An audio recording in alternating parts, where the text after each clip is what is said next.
मन मोहुचे पेंठ बेलाभूमि विशाल समुद्र नील जलराशि नील जलराशि छाती उपरे सूर्यंक पहिले किरण विचरित होई पड़ुछि।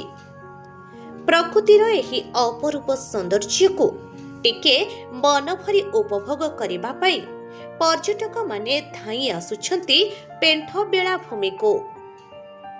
व्यस्त बहुल जीवनरू टिके फुरुसत मिलिले प्रकृति कोଳରେ टिके हजि जिबा पई पर्यटक माने धाई आसंती एठाकू। आउ एठारे बुलाबुली करबा सह बोटिंग रो मजा उठांती। ओडिशा पर्यटन विभाग पक्षरु पर्यटक मानक पई इको रिट्रेट व्यवस्था करा जायछि।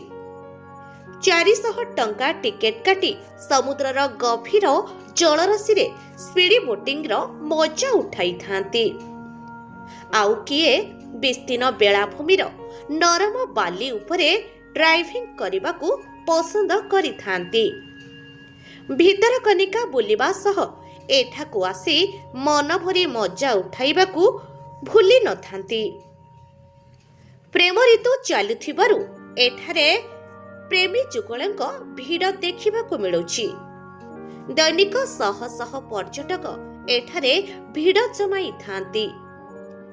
राज्य तथा राज्य बाहरु पर्यटकଙ୍କ ଭିଡ଼ हेउथिले मध्य सुरक्षा दृष्टिरु किछि व्यवस्था करा जाउ नथिबा देखिबाकू मिलिछि।